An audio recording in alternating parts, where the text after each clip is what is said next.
acá y vamos a tener acá. ¿Está bien? Las curvas eran de este tipo, así, con esta forma. ¿Está?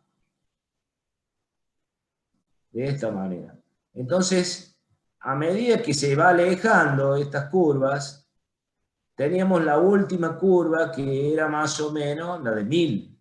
Esto correspondía a 1000 amperes como valor de corriente de cortocircuito.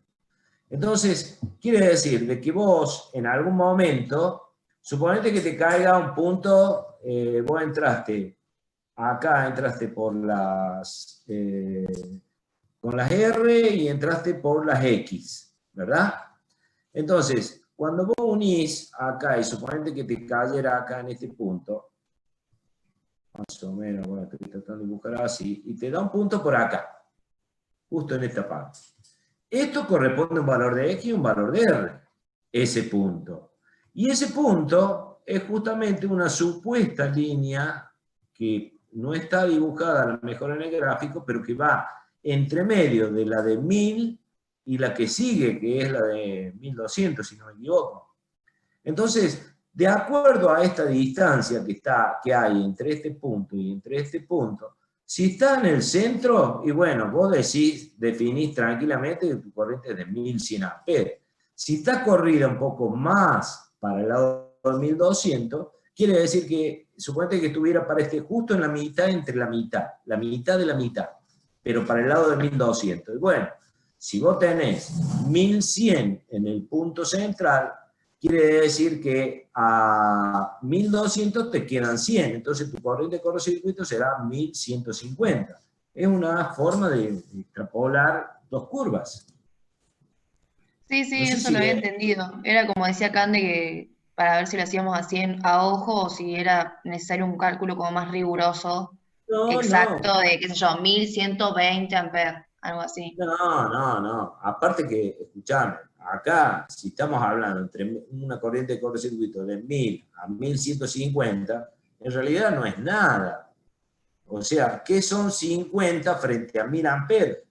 A eso es lo que yo voy. O sea que no tiene sentido. Esto es, recordemos que esto es un cálculo, el sistema de cálculo que usamos a través de estas curvas es un valor aproximado. Es un valor que no es riguroso, dado que la rigurosidad te la da cálculos muy sofisticados que no tiene sentido tampoco que se vean. Entonces, por eso usamos todas estas curvas, para llegar a tener un índice de valores de corriente presunta de cortocircuito y saber si, bueno, es un valor entre 1000 o un valor de 5000. Ahí ya cambia la cosa. Entonces, por eso es que, pero hablar de un valor exacto entre dos curvas que nosotros tengamos en ese tipo de gráfico, no le hace a la exactitud del cálculo. ¿Sí? Bien, Profe, gracias, profe. ¿puede repetir qué ocurría si el punto caía fuera del gráfico, por favor? Claro, si esta era la última curva, la de 1000, era porque acá el último valor que nosotros teníamos era de valor 500 millones. Pero cuando nosotros sumábamos la resistencia del transformador, esta la del transformador, la impedancia correspondiente a la de la línea aérea y la impedancia correspondiente, la de nuestro cable, entonces, como estas eran tres impedancias que supuestamente están en serie, esto daba un equivalente que daba una impedancia de, por ejemplo, que se les haya ido a 600 millones. Eso ya está fuera de los valores de 500, que son los valores más grandes que hay acá, tanto de reactancia como de resistencia. Entonces, si los valores esos les caen afuera, nosotros decimos que para tener una idea de corriente de cortocircuito íbamos a decir que íbamos a tomar el 80% de la tensión de alimentación de lo que estemos tratando de ver, porque puede ser B que sea de 380 voltios si es una fuerza motriz, o 220 si es para un circuito de iluminación. Entonces, yo divido eso sobre la Z total, que sería la suma de todas estas, que fueron mayores de 500 para X y para R y para X. Entonces, acá yo voy a tener un valor de corriente de cortocircuito que seguramente tiene que ser menor a 1000. ¿Por qué? Porque ya está fuera de la curva. O sea, sería una curva que estaría por acá, que no está dibujada. ¿Sí? Entonces, para calcular y tener ese orden de corriente es usar este método. O sea, colocar el 80% de la tensión sobre el valor de la impedancia. Que el valor de la impedancia, bueno, ya saben cómo lo calculan. O sea, están dividiendo, eso ya es electrotecnia, pero ustedes van a hacer y sacarán la raíz cuadrada para tener el Z total, la raíz cuadrada del R cuadrado más el X al cuadrado. ¿Sí? Y ese es el que van a usar ustedes acá. ¿Está bien? Sí. ¿Y por qué decimos el 80%? Porque nosotros dijimos de que en el momento que se produce un cortocircuito, estamos diciendo al fin y al cabo que toda la... A ver, quiero sacar una gomita, a ver, acá está. Para que borre esto.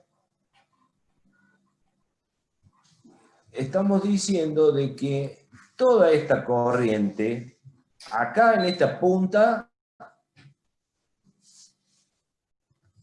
es donde se produce el cortocircuito, vamos a suponer. Entonces, esto se queda como si fuera que la corriente hace esto, ¿cierto? Atraviesa todas las impedancias que tiene, que son las del transformador, línea aérea y cable. Acá no existe la Z, acá estaría la famosa Z que entró en cortocircuito, que sería la Z de carga. Por eso dibujamos un cable en vez de la Z, en un cortocircuito. Y acá estaría aplicada la tensión de alimentación que sea la nominal que utilizaría esta carga, que pueden ser los 380 o los 220, de acuerdo a lo que estemos calculando. Entonces, es por esa razón que cuando hay un cortocircuito, mejor dicho, no solamente un cortocircuito, ya lo explicamos esto cuando comenzamos el año. Si yo tenía una batería que tiene una resistencia interna y la batería es de 12 voltios, esto es de 12 voltios acá y esta es la resistencia interna, entonces, cuando ustedes cuando vienen con un voltímetro, colocan acá un voltímetro y dicen, bueno, perfecto, acá hay 12 voltios, 12 voltios. Pero cuando ustedes le colocan una carga o una resistencia, por decir algo, ya empieza a circular corriente por la resistencia esta, y inmediatamente lo que termina pasando es que ya deja de marcar 12 voltios este instrumento que pusimos acá conectado cuando estaba en vacío. Entonces la tensión cae, y cae producto de los valores de resistencia interna. Entonces, estamos diciendo más o menos algo parecido acá para este caso, nada más que en vez de poner en carga hemos puesto una corriente de cortocircuito, porque esto es un cable, y lo único que limita esa corriente son todas estas impedancias, esta y esta. Entonces, estamos diciendo que ya no va a haber 380 voltios, sino que va a caer esa tensión, así como caía acá en la batería, va a caer a la 80%. Estamos pensando que eso sucedería en caso de que hubiera un cortocircuito. Entonces, por eso ponemos 0,80 de la tensión de línea dividido la impedancia total, que es la suma de estas tres. Nada más que por eso. ¿Sí? Esa es, digamos, sería la explicación por qué digo que está 0,80 de B. ¿Está claro?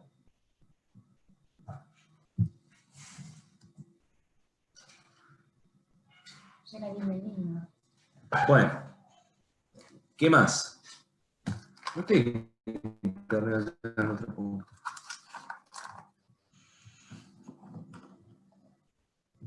¿Qué otra cosa? ¿Me escuchan? Profe, cuando querramos verificar si la caída de tensión del arranque en un motor es menor al 15%, ¿multiplicamos por 4 el valor de la corriente? Porque eran valores entre 3 y 5. Sí. ¿Tomamos siempre 4? Claro, ponemos 4, sí, un valor intermedio entre esos. Gracias. O de última yo les digo, si la corriente de arranque es 5, usan 5, no usen 4. Algo así. Gracias. Profe, y el tiempo tomaríamos el 0,01, ¿no? Para la corriente de cortocircuito al cuadrado por T. Claro, 0,01. Bien, gracias.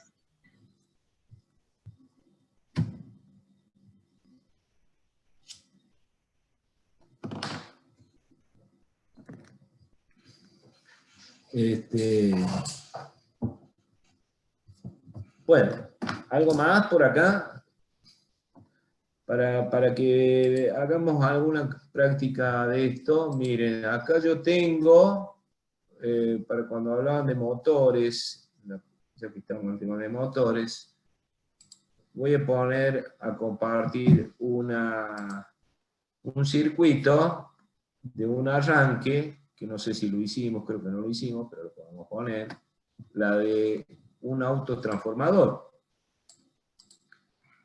Esta que está acá. Ahí tenemos un arranque por autotransformador. Bueno, este arranque, yo lo voy a achicar un poquito para que se vea un poquito más completo. Ahí está. Ahí está el arranque por transformador. Fíjense que, bueno, acá se usaron 3 contactores. K2M, K3M y el K1M. El K1M es el que realmente es necesario para armar el autotransformador trifásico, uniendo los 3 puntos de acá de abajo. Y el K2M es el que va a alimentar al transformador en sus extremos de sus bobinados, con la alimentación de línea. Y en un punto central estamos sacando, que viene a ser, no se ve ahí los puntos centrales, pero sacamos del punto medio, no es del punto medio, pero en el dibujo del punto medio, sacamos la tensión reducida para alimentar este motor. Entonces, la lógica, ¿qué debe de decir? Que el motor debe arrancar con tensión reducida, y para ello es necesario de que el K2M alimente al transformador y que el K1M se cierre para que el autotransformador funcione. Entonces ya tendríamos acá, entre estos 3 bornes, la tensión que es menor a la tensión de línea. Y ustedes ven que esas líneas están conectadas directamente al motor a través de la protección térmica. Una vez que el motor tomó revoluciones y que el motor arrancó, entonces, ¿qué debemos hacer? El motor tiene que recibir no tensión reducida, sino que tiene que recibir tensión completa de línea, o sea, los 380 voltios. Para ello, este autotransformador, tendría que dejar de desconectarlo directamente para que no esté trabajando en conjunto con cuando cerremos el contactor K3M, que es por allí donde vendrán los 380 voltios, y aquí tendríamos que desconectar este K2M y el K1M para que este autotransformador quedara fuera de servicio. Y entren los 380 directo al motor. Bueno, entonces, ¿cómo resolvimos la lógica para hacer eso? ustedes pueden ver de que acá tenemos 3 contactores en la parte de potencia, y en la parte de lógica tendríamos que tener 3 bobinas. Y acá está K1M, que es la de potencia, K2M, que es la que, mejor dicho, K1M es la del autotransformador, el de K2M es el que alimenta el autotransformador, y el K3M es el que se debería cerrar para que después queden los 380.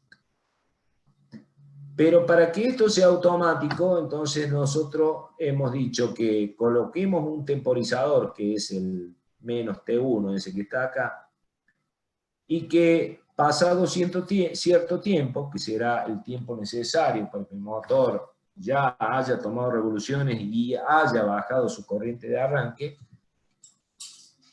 saque de servicio al autotransformador y conecte el K3M. Por eso, en la lógica dice que yo voy a presionar el botón de arranque, acá tengo el contacto de autoenclavamiento, de la bobina o contactor K1M, que es justamente este que está acá abajo, el que va a cerrar al autotransformador.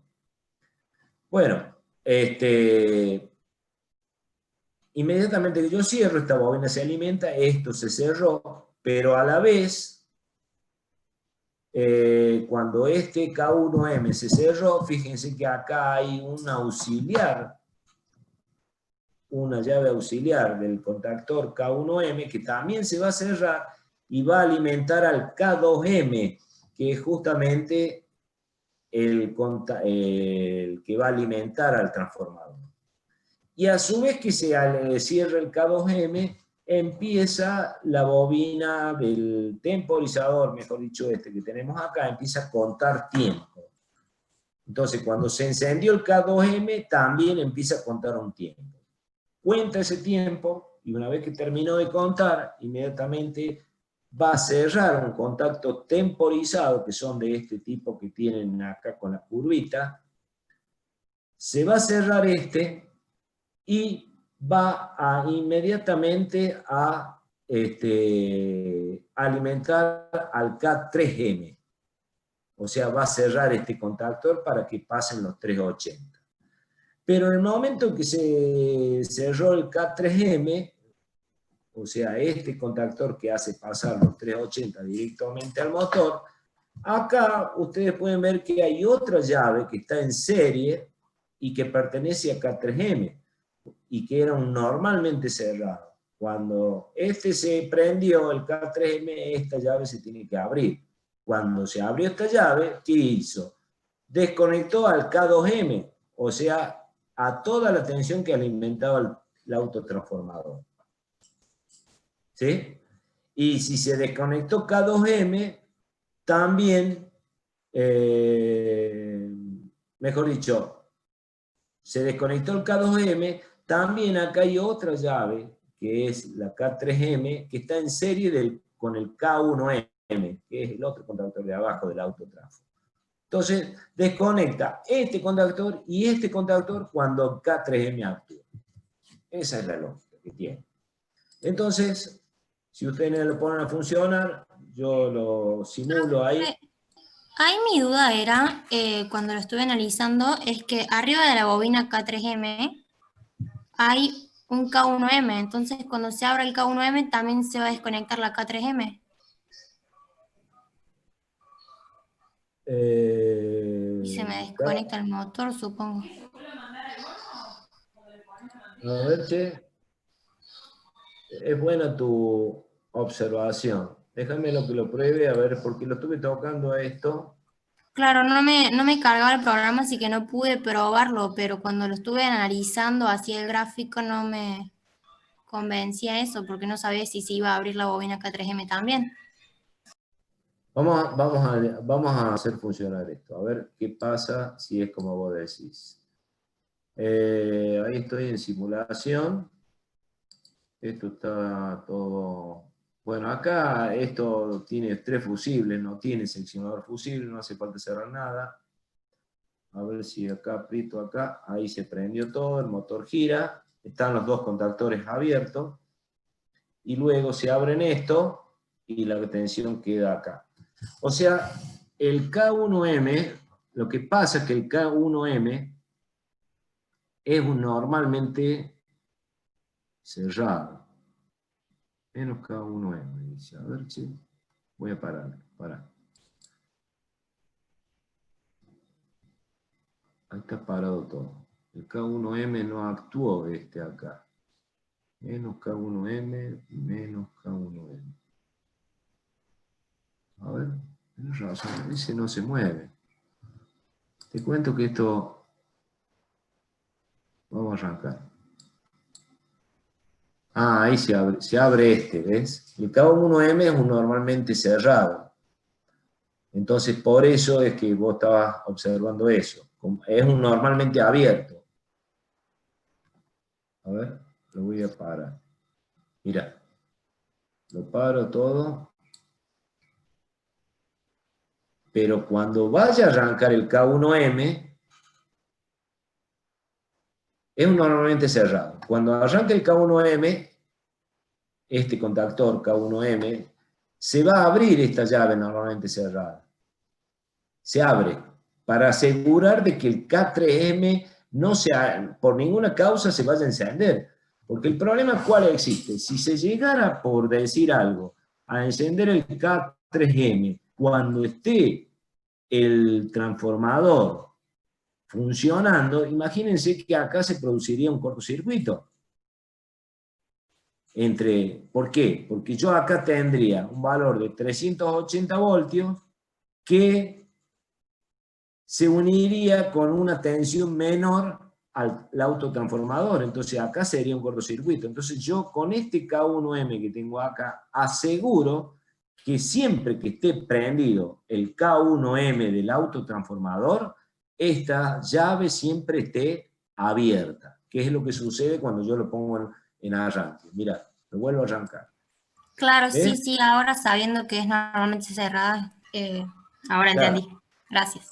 Ahí se cierra, ¿ves? Ahí se cierra, ¿por qué? Porque el K1M ya se abrió. Entonces, de esa manera aseguro yo de que no haya, que nunca los dos contactores vayan a estar simultáneos. Por eso es el sentido de esa llave. ¿Está bien? Esta no va, esta que yo puse ahí, no va. Esta que está dibujada acá no sirve. Esto es un circuito que no lo armé yo, lo armaron los chicos el año pasado. Ellos agregaron una llave acá y estaba viendo que esa llave no tiene sentido, por eso se la saqué. Y evidentemente cuando yo la coloco, o la saco o la coloque, no tiene ningún tipo de... Otra duda era, en uno de los métodos de arranque que vimos, el de resistencias estatóricas, si no me equivoco, Sí. El circuito de mando tenía una llave termomagnética, pero Sí. en los otros no le poníamos eso. ¿Es por algo en especial o...? No, ya explicamos el tema del sentido de... Acá, por ejemplo, fíjense una cosa, este circuito, como les dije, no lo armé yo, pero ahora que está comentando eso, yo observando otras cosas se me pasó por alto un detalle. Yo les dije a ustedes que siempre cuando hay un circuito de carga de cualquier cosa conectado a la red eléctrica, siempre tiene que haber un elemento de protección. Ahora, si ustedes se ponen a ver, ¿hay algún elemento de protección que proteja todas estas cargas? ¿Cuáles son las cargas del lado lógico? Esta bobina, esta K2M, este temporizador, otra bobina. ¿Existe acá? No existe. Entonces acá hay un error. Acá tendrían que haber, por lo menos, en esta parte, esta llave que está acá no es una protección. Esto es una llave que responde si en el termomagnético del motor hubiera un problema. Y se los muestro. O sea, lo simulemos. Lo arranco. Ahí está. Ahí arrancó. Esperemos que se pase con tensión completa. Ahí está en tensión completa. Y yo tocando sobre este termomagnético es simular de que hay una sobrecarga. Pero cuando yo toque acá en este termomagnético, va inmediatamente a abrir esta llave que tiene el mismo nombre. Menos FR1, menos FR1. ¿Ve? Entonces yo toco acá y esta llave se va a abrir, la que está en esta parte se va a abrir y inmediatamente va a dejar sin alimentación a todo. Pero todo este circuito de acá no tiene ningún tipo de protección. Ahí toco la termomagnética. Ahí se abrió y se paró el motor. ¿Por qué? Porque abrió todas las bobinas, dejó todo sin alimentación. Acá, para que esto estuviera correctamente bien hecho, yo tendría que paro la simulación y lo armemos. Voy a sacar este cable un minuto. Voy a correr esta llave un poco más abajo, por acá. Vamos a unir este punto con el de acá abajo, hasta ahí. Inmediatamente voy a poner una protección a esta parte. Entonces yo me voy a la parte de las llaves. ¿Dónde están las llaves? Acá está, fusibles y protecciones. Puedo colocar. No, pero poner un seccionador fusible es mucho, porque esto no consume nada, esto tiene muy baja potencia y los seccionadores fusibles son por lo general para valores de mayores corrientes. Contacto, accionamiento, ¿dónde están los? Acá está, automáticos y disyuntos. Bueno, entonces yo acá puedo elegir, como esto es un circuito solamente monofásico, yo puedo elegir una protección, un automático de este tipo. ¿Sí? O podría colocar un automático de este que está acá. No, este es un diferencial. Ese no es. Podríamos colocar un diferencial, pero sería demasiado ya muchas cosas agregar. El diferencial es para colocar en otro tipo de... para proteger a las personas. Si bien un tablero, se supone que en el tablero vamos a tener solamente un pulsador de entrada desde el lado externo del tablero. Así que no hace falta un diferencial. Entonces acá cierro el circuito, voy a poner acá una línea y ahora sí queda protegido. ¿Ves? Ahí queda completo. Ahí tiene una protección. Acá se le ha colocado simplemente 3 fusibles, pero podríamos haber colocado un seccionador fusible o de última una llave del tipo esta, de estos automáticos de 3 fases. Esta, podríamos haber colocado esta, acá en vez de estos 3 fusibles. Ya que vimos, cuando vimos protecciones, de que había termomagnéticas hasta valores de 6.000 amperes, ¿no? Así que imagínense que podría haber sido algo demasiado... podría haber utilizado tranquilamente una llave de ese tipo. O un seccionador fusible. ¿Está bien? La diferencia sería que el fusible tiene una actuación más rápida, digamos, ¿no? Bueno, hay 2 tipos, ya estudiamos que había 2 tipos de clases de fusibles. Había fusibles para el caso de que había sobrecargas y cortocircuitos, y había fusibles que eran únicamente para cortocircuitos, que eran los que tenían la letra G.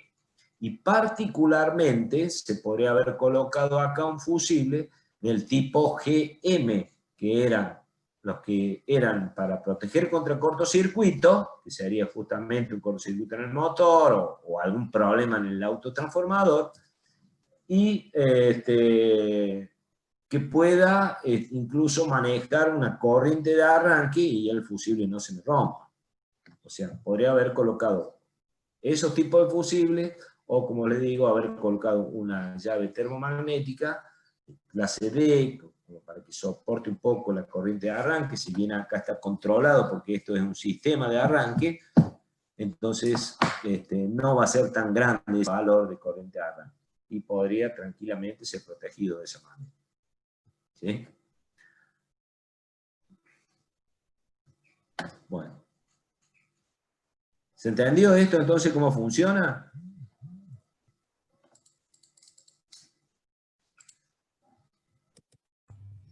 ponga otro circuito? Sí, profe. Bueno, vamos a buscar otro circuito a ver si encuentro.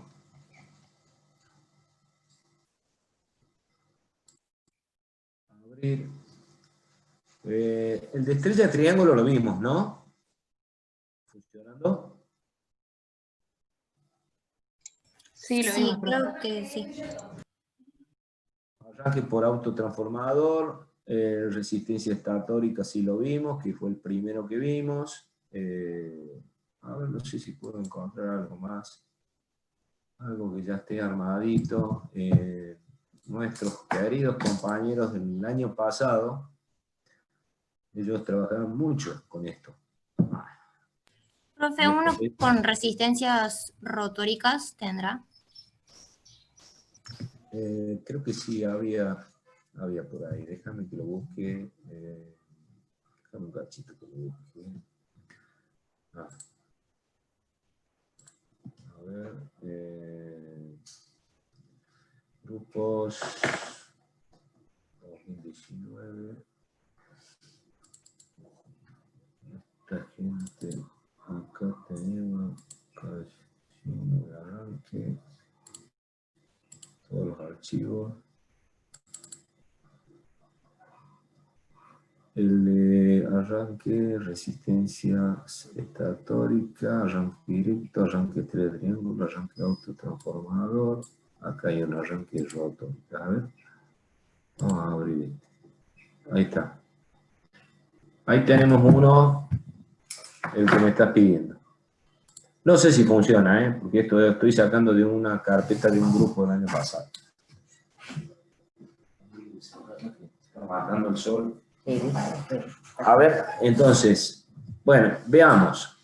Este sistema de arranque que tienen acá es un sistema de arranque que va a tener dos pasos antes de que el motor tome la curva final de los sistemas de arranque, de la curva de par del motor. ¿Qué estoy diciendo? A ver, dejo de compartir esto como para que ustedes entiendan, porque eso es una confusión que siempre hay. Cuando ustedes van y les pongo yo una curva y después me hacen un circuito que no responde a esa curva. Eso es muy normal que cometan ese error, porque pareciera que lo estudian de memoria. A ver dónde tengo mi pizarra, acá está. Entonces, a ver si lo puedo... ¿Qué estoy compartiendo? Compartir esto quería compartir. Acá. ¿Qué están viendo? ¿Están viendo el window, la pizarra? Sí, ¿no? Ahí está. Sí. Entonces, nosotros sabemos de que una curva de los sistemas de arranque con resistencia estatórica sería una curva que la vamos a tratar de dibujar acá así y vamos a poner ahí.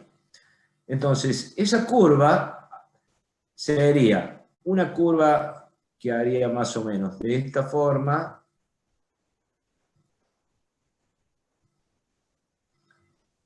Acá vendría una curva que hace de esta forma.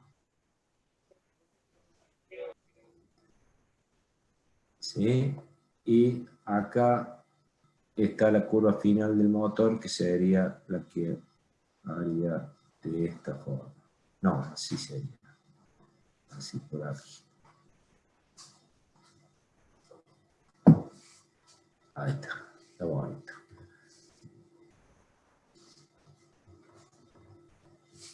Más o menos así. Entonces, la curva para el caso de este motor que estamos por ver ahí en el arranque, el motor estaría acá, esta sería el rotor, y acá tenemos las resistencias, pero este tiene dos resistencias. Tiene dos resistencias. O sea que esta, digamos, es R1 y esta es R2. Estoy haciendo un diagrama unifilar para no dibujar las tres resistencias por las dos resistencias por fase que llevaría, ¿verdad? O si quieren lo dibujemos para que sea más más fácil de entender. Acá dibujo otra, de otra fase, y acá sea la otra de la tercera fase. Esas son resistencias que salen a través de los anillos rosantes, ¿verdad? Entonces, si se fijan, para que el motor arranque, dijimos que siempre tiene que tener el rotor bobinado, tiene que estar con los extremos en cortocircuito de las bobinas. Si bien acá los extremos de las que están en el rotor adentro están ya en cortocircuito dentro del motor, pero externamente todo está abierto. Por lo tanto, acá tendríamos que cerrar esto, para que esto arranque, si no, no arranca nunca.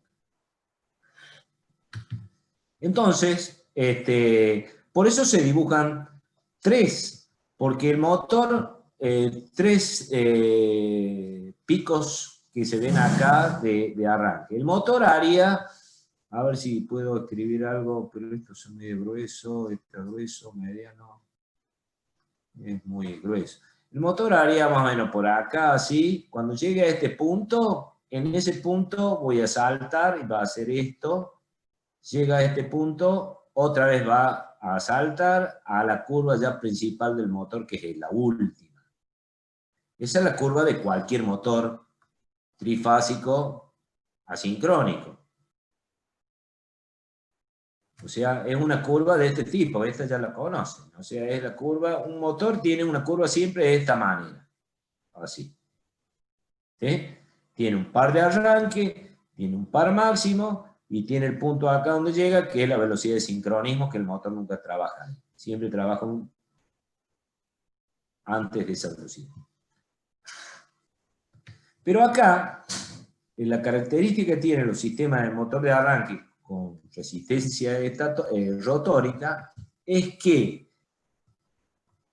eligiendo un valor de resistencia adecuadas, de resistencias R1, suponete que fuera de un solo paso, hago esto, pongo un motor, el rotor, pongo solamente una resistencia, ¿ok? Una sola resistencia. Yo puedo elegir un valor de esta resistencia que me permite que el motor, en vez de arrancar acá, en este punto que tengo acá, que sería el momento de velocidad 0, n igual a 0, al colocar un valor adecuado de resistencia, yo lo puedo arrancar por acá el motor, en este punto. Fíjense que eso es lo importante que tiene. O sea, es como si le estoy sacando ventaja a este motor que ha herido. ¿Por qué? Porque el valor de la cupla de arranque de este motor sería este punto. Supone que esto es cupla y esto es velocidad del ábside. Entonces sería este punto el valor en el momento que arranca si yo no le pusiera ninguna resistencia. Pero cuando yo le agrego una resistencia, en el rotor siempre hablando, esto no es para el estator, puedo hacer de que el motor arranque con velocidad 0 justo en este punto. O sea que acá es como si se me corriera todo este eje y se me corriera este punto. Entonces, fíjense que gané. Y gané toda esta distancia de par que tengo acá. Todo esto. O sea, he aumentado el par de arranque en el momento en que el motor tiene velocidad 0. Eso es importantísimo. Y aparte de poder haber logrado eso, permito de que la corriente de arranque de este motor, que al entrar las tres fases, la corriente que iría de arranque, disminuya, sea controlada. Entonces no tendría semejante corriente de arranque. Tengo corriente más chica y par más grande. ¿Qué más quiero? ¿No es cierto? Bueno, y de eso se trata el sistema de arranque, por ejemplo, de dos pasos, que yo agrego dos resistencias, y por eso es que son dos curvas que corresponden a valores de resistencia. La suma de R1 más R2 sería la curva esta, la primera que dibujé. Que esta es la misma curva de un motor que sería algo así. Que es la curva que yo les presento acá abajo. ¿Está bien? Pero al haberle agregado R1 más R2, yo logro de que arranque acá, en el valor de punto máximo. Cuando el motor empieza a tomar velocidad, ya habiendo arrancado casi con valor par máximo, no en el máximo, pero casi con par máximo, el motor empieza a levantar un poquito más su cupla todavía y empieza a caer porque ya estamos en la curva normal de la que es de par velocidad de cualquier motor de este tipo. Empieza a caer, pero resulta ser de que cuando va cayendo, justo en este punto que estoy dibujando ahora, yo agarro y cortocircuito esta resistencia, la R2, y me queda la R1. Y automáticamente el motor sigue trabajando en otra curva que es de la misma forma de esta, pero casi en par máximo. Otra vez en el mismo caso que el anterior. Y empiezas a seguir este movimiento. Aumenta un poquito más el par, empieza a caer, y cuando empieza a caer de nuevo, inmediatamente yo cortocircuito la R1 acá. Y al motor lo dejo prácticamente sin resistencia, o sea que quedan todos estos bornes unidos acá. Antes estaban, cuando saqué la R2, unía acá estos tres, y estas quedaron eliminadas, y quedó solamente la R1. Cuando llegó a este punto, otra vez el motor cambia en la posición de la curva, y empieza a seguir esta, y que esa sería cuando ya no tiene resistencia. Y sigue ya la curva normal de funcionamiento que tendría un motor sin resistencia, que sería esta. Luego eso, bueno, se estabilizará con cualquier par resistente que haya por ahí. Pero lo importante es que, fíjense, si yo hago un promedio de todas estas variaciones de pares que ha habido acá arriba, prácticamente el motor ha arrancado con valores de pares altísimos. Y además he conseguido mantener una corriente de arranque baja. O sea que gane por los dos lados. Porque ¿qué más quiero que un motor tenga toda la fuerza en el momento de arranque? Bueno, pero la confusión está que yo les decía que siempre tienen ustedes, por lo que ya vengo viendo en varias ocasiones, que ustedes siempre, o en el teórico, o en los PDF que yo les subo, siempre, qué sé yo, se dibuja esto como 1, 2, 3, hasta 4 o 5, puede haber si quieren. Y después le pedimos a ustedes que dibujen el circuito y vienen y ponen así, ponen una sola resistencia y me dibujan una curva de este tipo, o con más lomos como tienen ahí. Entonces está mal, porque en este caso tenemos 2 resistencias y tenemos 3 lomitos que se dibujan. Y es un arranque de 2 pasos. ¿Por qué? Porque tengo el primero con toda la resistencia, saco el segundo y después saco todas. Entonces son 3. Definitivo, si tiene 3 resistencias son 3 lomos. Si tiene 3 son 4 lomos. No lomos para comer, ¿no? Estoy hablando de la curva. Por las dudas que le agarre hambre a alguno por ahí. Bueno, ¿se entiende eso? Bueno, de eso es lo que se trata el arranque que está dibujado en el circuito Simucar. Ahora veamos. Compartir, vamos a compartir el Simucar. Espero que esté bien armado, porque ese no lo controle, pero confío en mis chicos. Ahí está. ¿Ves? Entonces yo tengo el motor, tengo 2 pasos, tengo 2 resistencias. Si yo le dibujo este circuito, le digo, dibújenme la curva, o cuál es la curva que corresponde, ustedes tienen que saber cuál hacer, o cuál elegir sin un multiple choice. Como pregunta de este tipo, relacionado con el parcial. Bueno, entonces, ¿qué dice esto? La lógica, veamos cómo sería entonces el funcionamiento. Primero que nada, yo debo cerrar el KM1 para que le alimente todas las bobinas del estator. ¿Sí? Inmediatamente yo al cerrar esto y todos estos 2 contactores KM2 y KM3 estén abiertos, inmediatamente este motor debería arrancar. ¿Y por qué va a arrancar? Y porque acá hay 3 puntitos acá abajo que las resistencias las estamos viendo que están cortocircuitadas. O sea que quiere decir que las bobinas del rotor están cortocircuitadas en todos sus extremos. En el rotor, uno de sus 3 extremos están cortocircuitadas, y en el exterior están cortocircuitadas, pero a través de resistencia. el motor empieza a arrancar, estábamos en la punta casi del lomito ese que estábamos viendo recién en el dibujo anterior, y se me cierra KM3 para sacar un grupo de resistencia. ¿Qué hace el KM3? Fíjense, simplemente puentea cada resistencia. Es como si esto, en vez de tener un valor, pasa a tener valor 0. ¿Por qué? Porque quedan todos en cortocircuito con ese contacto.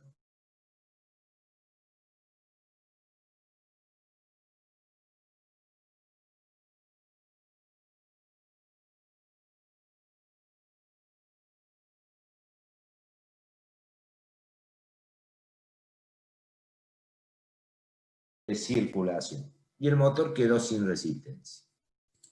Entonces, de esa manera, el motor... se cortó, dicen. ¿Se cortó, chicos? A mí también se me cortó. A ver, para, si no soy yo. Yo lo sigo viendo, profe.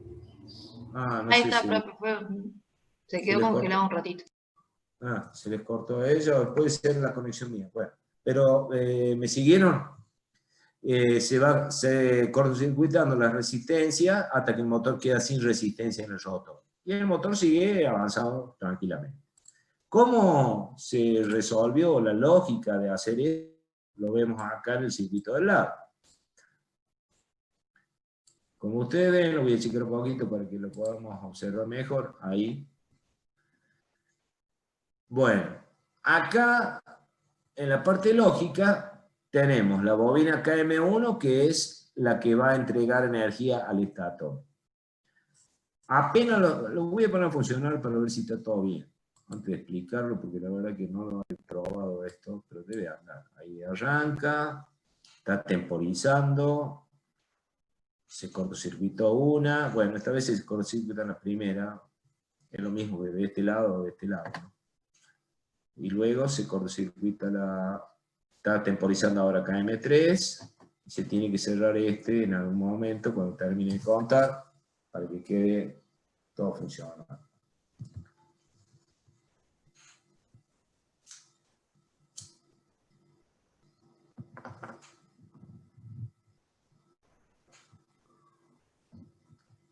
¿Qué pasó acá? Pareciera que... no terminó. Acá hay algo que está mal. Porque el motor, no hemos terminado de sacar todas las resistencias. Ya vamos a buscar la solución a esto, a ver si es así. Sí. A ver si para por lo menos. Ahí paró. Lo vuelvo a arrancar. A ver. Temporiza este. Cuando temporiza este, me actúa aquel. KM2. Acá está el problema, ¿ves? Este no tendría que caer. ¿Se dan cuenta? No tendría que caer, porque primero se cerró el KM2. Y después se cierra el KM3. Pero cuando se cierra el KM3, el KM2 se abre. O sea que todavía no hemos sacado todas las resistencias. Porque la corriente estaría pasando a través de esta resistencia y así se cerraría, ¿verdad? Creo que el que está mal es el KM3 arriba de la bobina de KM2. Porque al cerrar KM3 se abre KM2. Cuando cierro KM3, se abre KM2. ¿Dónde está Claro, el ese KM2? contactor ahí arriba. Arriba de la bobina de KM2. Arriba de la bobina del KM2 está... El contactor del KM3 ese. Me parece que ese está de más. Porque ese es el que abre la bobina KM2 cuando KM3 se cierra. Claro, o sea que si sacamos esta, voy a parar la simulación. O sea, esta decís vos, ¿verdad? Sí. Esa. ¿Esa? Sí, para mí sí. Bueno. Puede ser. Y esa sea la que estoy haciendo lío. Ahí nomás. Vamos a conectarla, vamos a dejar ahí un costadito. Total, mira, este un costadito va a actuar, pero como está desconectada no va a hacer. Algo así. ¿Okay? Paramos esto, arrancamos y procedemos a darle arranque. Ahí. comienza, temporiza, se cierra KM2, temporiza, se cierra, perfecto, muy bien. Y ahí quedó funcionando, ¿sí? O sea que ahí tenía este circuito ese error. El motor nunca terminaría de sacarse los resistores. ¿Se dan cuenta? Entonces, ¿cuáles son? Que entendiendo la lógica, uno puede descubrir prácticamente sin que lo pongamos a funcionar si el circuito está bien o está mal, lógicamente. Entonces, un agregado de ese interruptor ahí en el camino sería, por ejemplo, en un parcial, que yo le ponga esa y otra sin ese interruptor, y entonces ustedes dirán, ¿cuál es el correcto? ¿Se dan cuenta? Entonces, eso sería un tipo de pregunta. Paramos, veamos si para bien, todo se cortó y el motor dejó de girar. ¿Ok? Bueno, entonces, stop. Lo voy a guardar a este porque esto no lo había guardado. Lo que está...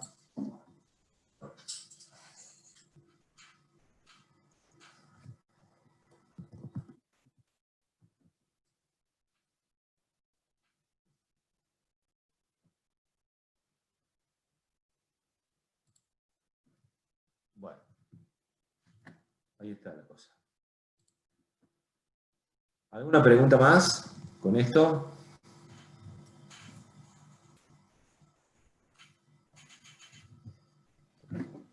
Yo, profe, no es de esto, pero le quería consultar si podía rendir el viernes también, porque estoy en la misma situación del compañero que rinde el coloquio de análisis el miércoles.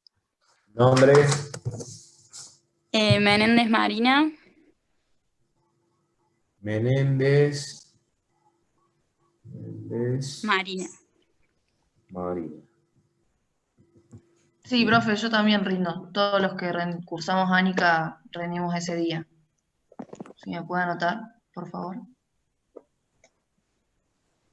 3 de 3 a 3 de 1. ¿Así? Claro. ¿Cuál es el otro nombre? Carolina Ballesteros. Ballesteros. Es con B larga. Sí. Carolina. Ujú. Profe, ¿me puede anotar a mí también? Bueno, que quede alguno para el miércoles. Si no, Pasa que todos los que cursamos análisis rendimos el mismo día. Sí, nos puso la fecha ese día. chicos, ya hemos pasado la fecha de parcial por los temas estos. Una excepción sí, pero ¿hasta cuándo vamos a seguir corriendo? Ya lo pasamos. Teóricamente el parcial era hoy. ¿Se acuerdan? Profe, ¿y el recuperatorio va a ser la semana que le sigue? Sí. El recuperatorio será la semana siguiente y cualquier cosa yo les informo si hay algún cambio, pero van a estar informados. Por autogestión siempre, ¿no? Bien. Para seguir viendo algo más, no sé si quieren ver algo más, puedo abrir otra cosa que tengo acá, que estaba viendo que había interesante. Esto no es un sistema de arranque, pero también es parte de una práctica, ¿no? Relacionado con esto de los motores. Como por ejemplo, abrir, a ver, voy de nuevo.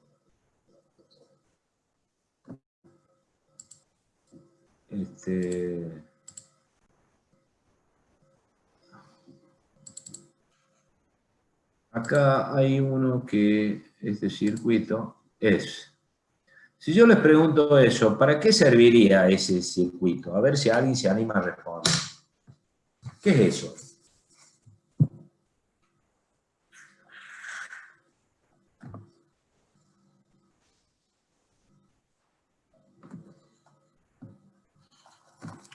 Piensen, voy al baño y vengo.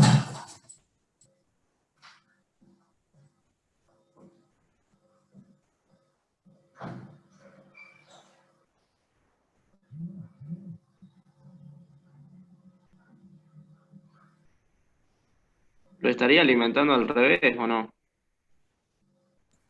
Se fue el profe. Sí, sí, ya sé, digo, para todos. Creo Una que es un pregunta. estrecho triángulo.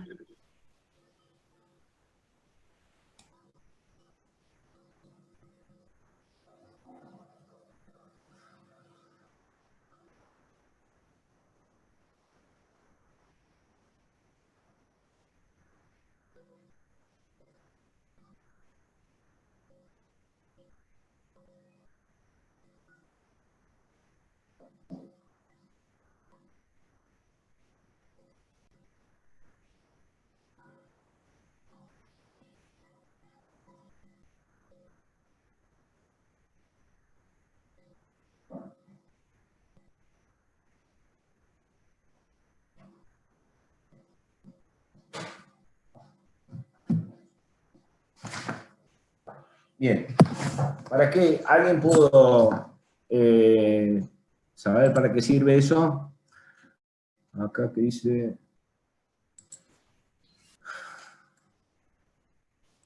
¿Puede ¿Lo ser vieron? para cambiar el giro del motor?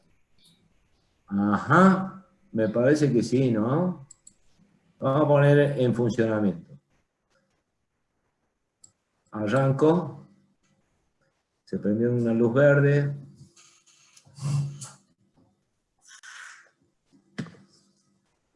No pasa más nada, acá no hay temporizadores, entonces se pueden dar cuenta de que esto no tiene, que si yo lo dejo así, esto seguiría girando ese motor sin ningún tipo de problema. Pero, ¿qué pasa? Estoy pensando porque yo no es la primera vez que lo veo esto. Ahí pongo este acá, no pasa nada, este...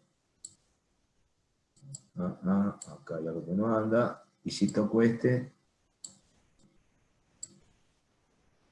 no pasa nada. Bueno, evidentemente esto está mal hecho. Está mal hecho, pero la idea sería eso. El título que decía este, arranque con inversión de giro. Espero que no hayas leído el título, ¿no? Está mal. Pero esa sería la idea.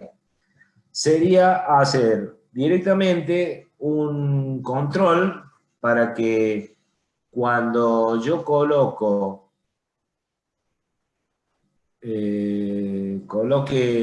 arranque el motor, este motor tenga un sentido de giro y cuando yo apriete otro botón, yo podría cambiar el sentido de giro. ¿Sí? Que lo podría hacer incluso hasta automático, o sea, yo podría decir, bueno, arranco el motor, que haya un temporizador, que después corte y que me lo haga girar hacia el otro sentido. Entonces veamos si lo podemos armar, ya que estamos acá jugando con esto, así de paso practicamos todos. ¿Okay? Bueno, esta llave no sé para qué la pusieron. El KM1 no debería ser normalmente cerrado, porque ahí cuando pulsamos no va a pasar la corriente a la bobina 2. El KM1, este decís vos, el que No, estoy el de al lado. acá. El otro. El de abajo del, al este. lado, no, en el otro circuito, en la otra rama. Acá. Ahí. Sí, el KM1, cuando yo lo arranco, ahí está arrancado, claro. Claro, ahí está abierto, no sé. Ahí está abierto, pero cuando yo lo pare, se cierra. Claro, pero cuando yo toque el botón para pasarlo, para cambiar el lado de giro, no pasa la corriente al bobinado 2.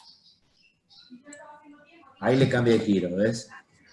Ah, o sea, sí hay que apagarlo y prenderlo de nuevo. Claro, porque el motor, cuando está girando, en realidad hay que esperar que se detenga para después cambiarle de giro. Porque si no Claro. produciría una cupla muy grande. Si vos estás girando es como cuando Imagínate, ¿qué pasaría si vos manejabas un auto, le pones, vas hacia adelante manejando, y de repente pones punto muerto, pero el auto sigue avanzando hacia adelante porque no pisaste el freno? Entonces, y en ese momento querés poner la marcha atrás. ¿Viste lo que se hace? Primero que ruido de engranaje, de toda la caja del vehículo, empieza a bramar, y ponele que por entrar a los cambios de marcha atrás y vos estás yendo hacia adelante, inmediatamente las gomas quedarían haciendo un torque totalmente en oposición que produciría hasta incluso un desgaste de la misma goma de la rueda. Entonces, ese es el sentido de este circuito. El azul indica que ahora la flecha lo ven que está girando por otro lado, pero para poder pasarlo al otro, no me deja, justamente por eso. ¿Qué tengo que hacer?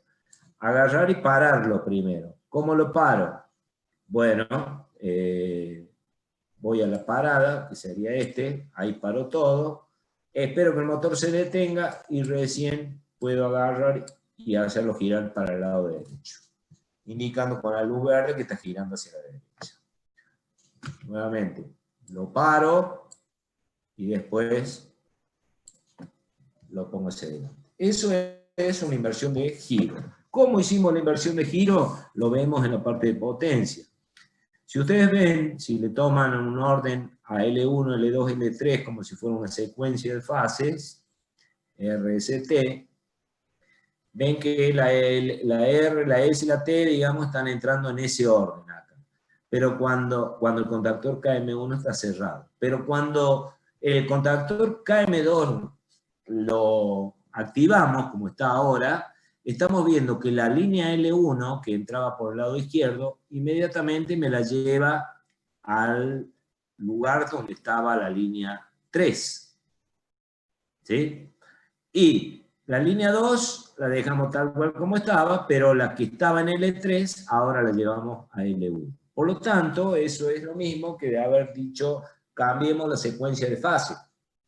Por eso yo le explicaba en un tiempo, cuando hablábamos de secuencia de fases y todo eso, que era muy importante en una instalación, dentro de una fábrica, mantener la misma secuencia en los cableados.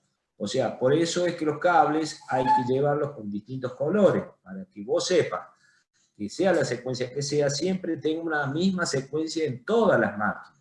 Porque si en una la pones al revés, sucede lo que está pasando acá. El motor empieza a girar para el lado que no debería girar.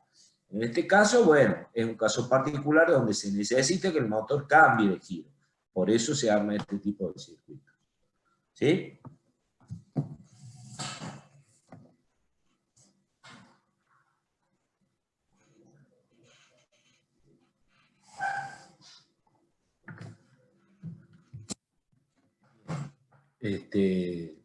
Por supuesto que esto podría tener un orden diferente, como les decía recién, haber colocado incluso un temporizador para lograr de que esto se produzca solo después de un tiempo. ¿Y qué tendría que hacer el temporizador? Bueno, apenas arrancó este KM1, empieza a temporizar, que cuando el temporizador termine su cuenta, inmediatamente desconectara al KM1, incluso podríamos decir que espere un tiempito más, o sea, agregar otro temporizador como para decir, esperemos que el motor termine de girar hacia ese sentido, midiendo tiempos y todo, se puede programar, entonces, y que después active el KM2 automáticamente. O sea, todo ese jueguito uno lo podría armar con tan solamente pensando en la lógica que queremos que realice.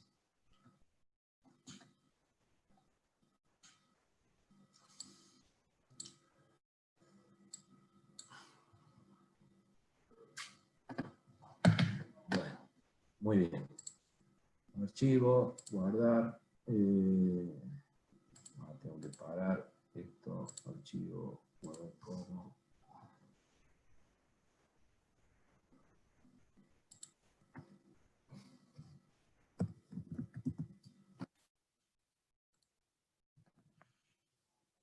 Bueno, ¿qué más? Vimos todos los arranques ya, ¿no? Ah, me faltaba, bueno, ese no lo he visto nunca, pero no está en ningún lado armado. Que sería el arranque con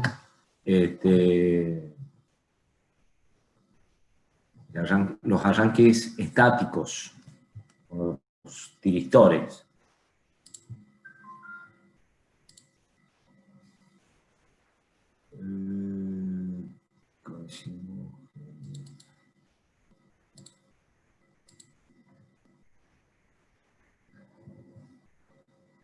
Rotórica, resistencia rotórica, arranque por orden estrella triángulo, giro, arranque directo. Bueno, arranque directo es esto. Esto es un arranque directo, no es un sistema de arranque, pero sería la función simplemente de decir, bueno, hago un circuito para arrancar el motor directamente sin ningún tipo de control de corriente de arranque. Esto sería el caso de un motor chico, ¿verdad? Entonces simplemente, bueno, es una bobina, el enclavamiento y el botón de arranque y el botón de parada. Uy, acá lo corrí sin querer. Ahí, doy play. Le damos arranque. Y Profe, luego, a ese circuito también le falta un elemento de protección a la parte a este lógica. circuito le falta exactamente un elemento de protección, sí. Acá esto evidentemente tendría que haberse colocado, porque este que tiene acá, el F1S, corresponde a este F1, ¿no? Entonces, simplemente esto tendría que haber sido algo así, esto haber puesto más abajo, ahí, digamos, unir esto ahí, luego, sacamos esto un poquito y buscamos un elemento de protección, puede haber sido la llave de esta, la colocamos acá, y por último lo unimos. Entonces, esto va acá, ahí, y este va acá, ahí. Ahí está. Ahí está. Entonces ahora si yo simulo, evidentemente yo tendría que primero cerrar esta llave, es lo que yo le decía, ¿ves cómo cambian de color apenas yo, ahí lo vuelvo a abrir? Está rojo hasta acá arriba. ¿Por qué rojo? O marrón, no sé qué color lo ve. Porque hasta ese punto yo tengo tensión de línea. Para abajo no hay nada, pero en cambio acá esto está clarito. Cuando yo cierro vean cómo entre el punto 2 y el 95 ese, cambia de color debido a que es como que la tensión ya está pasando, ¿ves? Ya cambió de color ese pedacito acá. Entonces hasta ahí saben que eso está andando. Y como estos son normalmente cerrados, este es normalmente cerrado, fíjense que esto también está en color marrón, indicando de que tiene tensión hasta estos puntos. Y es la razón por la cual si yo toco inmediatamente va a energizar la bobina del contactor. Y ahí cambian de color todos estos, ¿eh? Hasta acá. ¿Por qué? Porque la tensión está pasando por los contactos auxiliares del contactor KM1 para realizar el enclavamiento de ese contactor. ¿Está bien? Bueno, ¿alguna otra preguntita?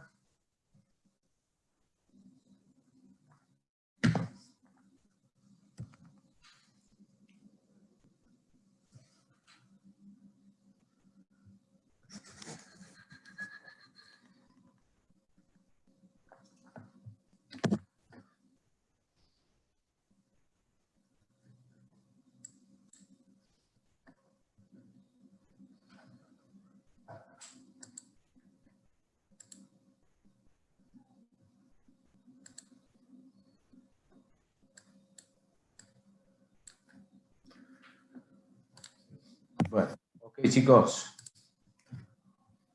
¿Qué más quiere que veamos?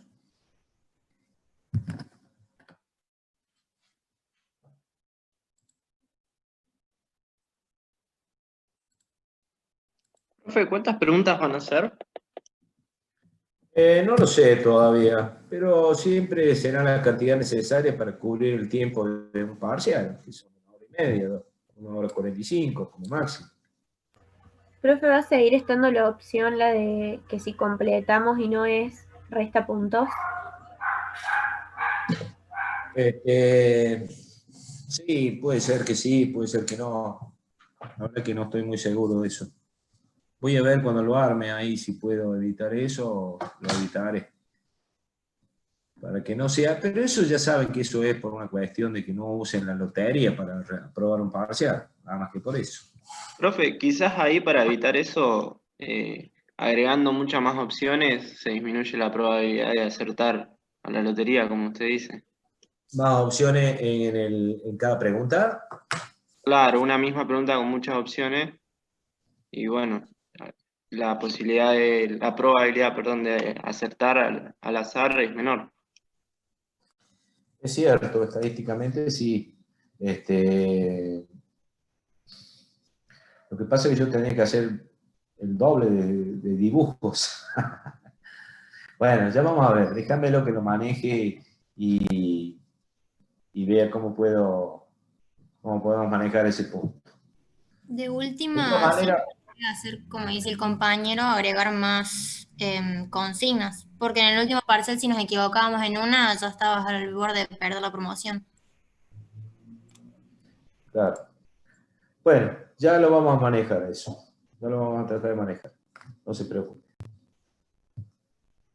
¿Alguna otra cosita?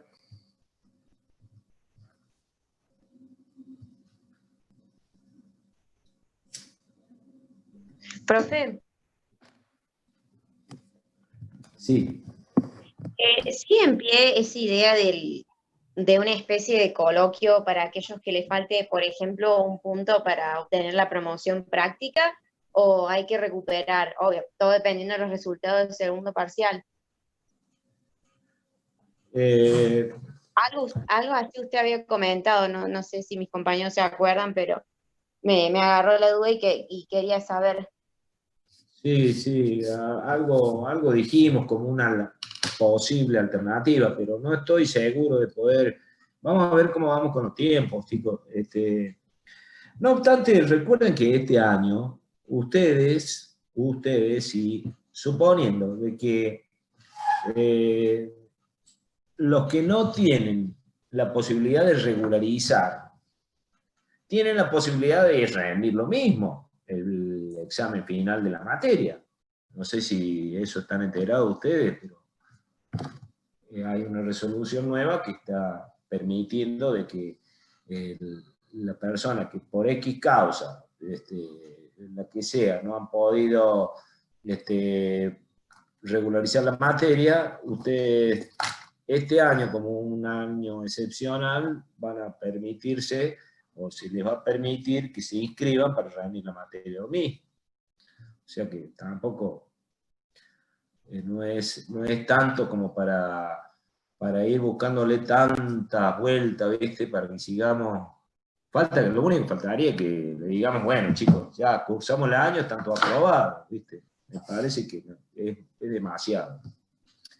Pero vamos a hacer lo posible para los que estén ahí en el borde, veamos cómo podemos llegar a resolver ese caso que estén necesitando promocionarlo para que puedan aprobar la materia completamente. Yo supongo que